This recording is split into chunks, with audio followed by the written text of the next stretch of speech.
అధ్యక్ష ఇంత serious issue అయ్యి ఉంటే బీఎస్సీలో పెట్టాల్సిందే, పెట్టలేదు. ఇప్పుడు ఫీ రీఎంబర్స్మెంట్ గురించి మాట్లాడుతున్నారు. గత ప్రభుత్వం దిగిన టైంకి ఎంత ఫీ రీఎంబర్స్మెంట్ పెండింగ్ ఉంది అధ్యక్ష? 4,000 కోట్లు పెండింగ్ ఉంది. కోవిడ్ అప్పటి నుంచి మీరు పెండింగ్ పెట్టి పోయి మీరు తల్లి ఇది బాగాలేదమ్మా, బాగాలేదు, ఇది బాగాలేదు అధ్యక్ష. కోవిడ్ అప్పుడు 644 కోట్లు ఎగ్గొట్టారు అధ్యక్ష. ఆర్టీఎఫ్ కింద 3,000 కోట్లు పెండింగ్, ఎంటీఎఫ్ కింద 8,900 కోట్లు పెండింగ్. చెప్పినండి అధ్యక్ష, ఒక్క విషయం చాలా ఇంపార్టెంట్ మీరు అధ్యక్ష నన్ను మాట్లాడినండి, ఇది చాలా ఇంపార్టెంట్ ఇష్యూ.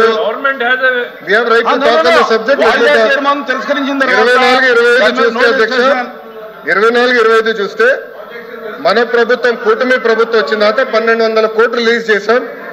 పెండింగ్ ఉన్న 1,400 కోట్లు వచ్చే 3 నెలల్లో మేము రిలీజ్ చేస్తాం. మీరు 4,000 కోట్లు బకాయిలు పెట్టి మీరు మాట్లాడితే ఎట్లమ్మా? 4,000 crores 4,000 కోట్లు మీరు బకాయిలు పెట్టి పోయి మీరు మాట్లాడతారు 4,000 కోట్లు. కోవిడ్ 644 కోట్లు కోవిడ్ ఎప్పుడు బకాయిలు పెట్టారు స్వామి? వాయిదా ప్రశ్న ఏది కూడా రికార్డు కాదు. ఏంటో చెప్పండి మాకు. కూర్చోండి దయచేసి కూర్చోండి, ప్లీజ్ కూర్చోండి.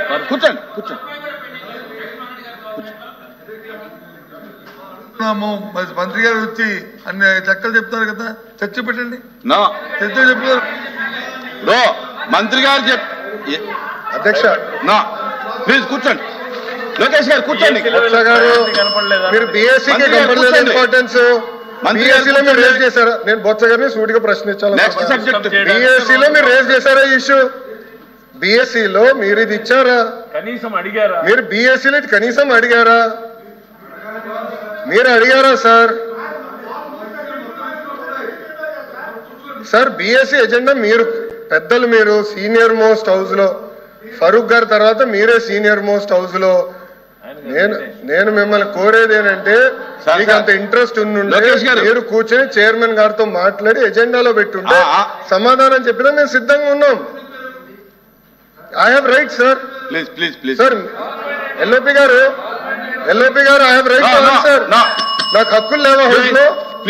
నాకు హక్కులు లేదా హౌస్ లో? మంత్రిగా సమాధానం చెప్పే హక్కు లేదని మీరు నిర్ణయిస్తారా? ఎల్ఓపి గారు మీరు చెప్తారండి సమాధానం చెప్పాలా చెప్పకూడదు? హౌస్ మీరు నడిపిస్తారా ఇక్కడ? How are you dictating terms to me boss? Sir ఇది బాగాలేదు, మీరు నాకు టర్మ్స్ డిక్టేట్ చేయరు. మీరు సమాధానం ఎట్లా చెప్పారని మీరు అన్నారు. ఎట్లా సార్ బాగాలేదు సార్. సార్ నేను జూనియర్ మంత్రి, నా అండర్స్టాండ్. మీ అంత సీనియారిటీ నాకు లేదు. రూల్స్ నాకు తెలుసు. As a minister I have right to answer. I have right to answer. Rules లో I have right to answer sir. ఇది ఇరు వర్గాల వాదన. I have right to answer. మంత్రిగా దయచేసి బీఎస్సీలో తీసుకోండి మాట్లాడుకునేది తప్ప. మీరు మంత్రిగా ఉన్నప్పుడు 4,000 కోట్లు బకాయిలు పెట్టుకుని మీరు మమ్మల్ని అడిగితే ఎట్లా సార్? 4,000 crores పెండింగ్ పెట్టారు. మీరు మంత్రిగా ఉన్నప్పుడు 4,000 కోట్లు బకాయిలు పెట్టిపోయి మీరు మమ్మల్ని అంటారు కాదా? బకాయిలు పెట్టలేదా? ఒక్క నిమిషం, బకాయిలు పెట్టలేదా? మీరు బకాయిలు పెట్టలా సార్? ప్లీజ్ లోకేష్ గారు సబ్జెక్ట్ మీకు కొంచెం వీక్ చేయాలి. దయచేసి కూర్చోండి. 644 కోట్లు కోవిడప్పుడు బకాయిలు పెట్టారు. 20-21 Q4 683 కోట్లు బకాయిలు. 23-24 Q2, Q3, Q4 1,753 కోట్లు బకాయిలు. మీ టైంలో బకాయిలు పెట్టి ఎంటీఎఫ్ మీ టైంలో 895 కోట్లు బకాయిలు పెట్టి మీరు మమ్మల్ని అడుగుతారు సార్? అందుకే మీరు బీఎస్సీలో తీసుకురావాలా? మీరు బీఎస్సీలో అందుకే తీసుకురావాలి subject. Come to BSc, we will debate. I'm ready to debate on education. పోయినసారి బొత్స గారు పోయినసారి మీరు వాకౌట్ చేశారు. పోయిన సెషన్ ఎడ్యుకేషన్ మీద నేను డిబేట్ చేసినప్పుడు మీరు అదే తలుపు నుంచి మీరు బయటకు వెళ్ళారు. I'm ready for debate. Education మీద చర్చించడానికి నేను రెడీ. మీ టైంలో 12 లక్షల మంది పిల్లలు ప్రభుత్వ పాఠశాలకు దూరెట్టారో చర్చించడానికి నేను రెడీ. సరైన ఫార్మాట్ లో రండి, ఐ డిస్కస్. ప్లీజ్ కూర్చోవాలి.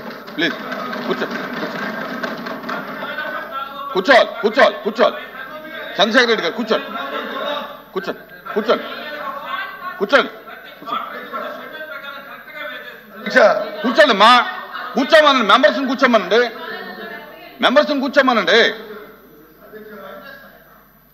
మాట్లాడారు మంత్రి గారు.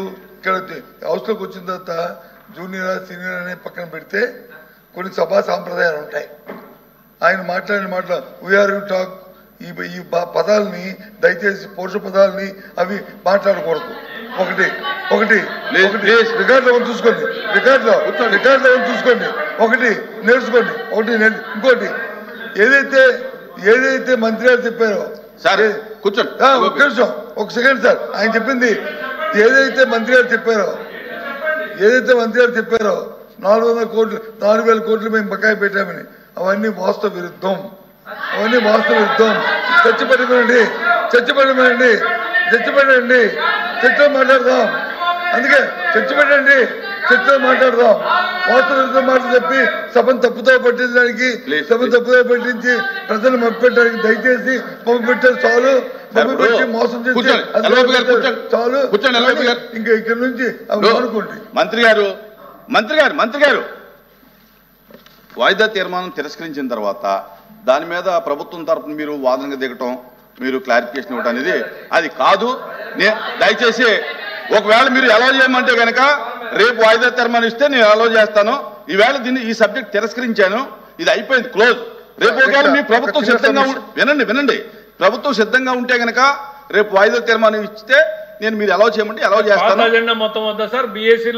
బిఎస్సీలో డిస్కషన్ వద్దా సార్? ఏదండి బిఎస్సీలో కావాలి. ఎట్లా సార్? మన బిఎస్సీలో ఒకటి మాట్లాడతారు, ఇక్కడికి వచ్చి రోజు సభని డిస్టర్బ్ చేయడమే లక్ష్యంగా పెట్టుకుని రోజు అసలు సంబంధం లేనటువంటి అంశాలు. హెచ్ఆర్ మినిస్టర్ గారు దాని గురించి స్పష్టంగా చెప్పారు సార్. గవర్నమెంట్ వాయిదా తీర్మానం తిరస్కరించిన తర్వాత తిరస్కరించింది కాదు సార్, ప్రభుత్వం సమాధానం చెప్పాల్సిన అవసరం లేదు. చైర్మన్ గారు వినండి చెప్పలేదు. వాయిదా తీర్మానం తిరస్కరించిన తర్వాత ప్రభుత్వం దానికి సమాధానం చెప్పాల్సిన అవసరం లేదు. చైర్మన్ గారు సమాధానం చెప్పలేదు సార్, సమాధానం చెప్పలేదు.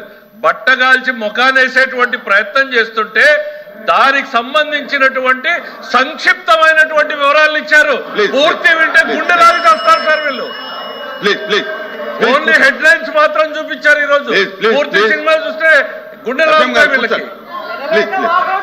Papers including the list of business laid on the table of the house. No, chairman sir, చిన్న రిక్వెస్ట్. గౌరవ ఎల్ఓపి గారు, నేను చైర్మన్ గారు అన్పార్లమెంటరీ లాంగ్వేజ్ వాడానని చెప్తాం జరిగింది. ఆ వివరాలు ఏముందో చెప్పండి సార్. చెప్పండి, మీకేం ఇంపార్టెందో మాకు అర్థం లేదు. నేను ఎక్కడ అన్పార్లమెంటరీ రికార్డ్ అయి ఉంటే గనక రికార్డ్ పంపండి. సెకండ్ సార్, రికార్డ్ అయి ఉంటే గనక పంపండి, నేను చూసి అందరు విన్నారు. 1 సెకండ్ అధ్యక్ష, ఇది చాలా ఇంపార్టెంట్ ఇష్యూ. ఇదే అంటున్నా, మళ్ళీ ఆరోపణలు చేసి తప్పించుకుంటాం కాదు. I have never used any unparliamentary language.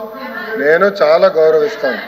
Botsa గారు అన్నాను, నేను ఎప్పుడు ఏకవచనంతో కూడా మాట్లాడలేదు. ఎల్ఓపి గారిని గౌరవిస్తాను, ఆయన ఏజ్ని నేను గౌరవిస్తాను, ఆయన సీనియారిటీని కూడా గౌరవిస్తాను. నేను బహుశా హౌస్లో ఫరూక్ గారు, బొత్స గారు సీనియర్ మెంబర్స్ అని చెప్పాను. అంటే వాళ్ళు సీనియారిటీని అడగండి. ఫరూక్ గారు నేను ఎంత గౌరవిస్తానో మా సభ్యులందరికీ తెలుసు అధ్యక్ష. దయచేసి తప్పు ఏదైనా అభ్యంతరం ఉంటే చూద్దాం, దాంట్లో ఏదైనా అభ్యంతరం ఉంటే చూద్దాం. Please I am to announce to the house that I have received the following message from the Honorable Speaker, Andhra Pradesh Legislative Assembly. In accordance with Rule 123 of the Rules of the Procedure and Conduct of Business in the Andhra Pradesh Legislative Assembly, I transmit a copy of the Andhra Pradesh Excise Amendment Bill 2025, LA Bill number 15 of 2025 as passed by the Legislative Assembly on 22 September 2025 and signed by me. The above bill is before the House.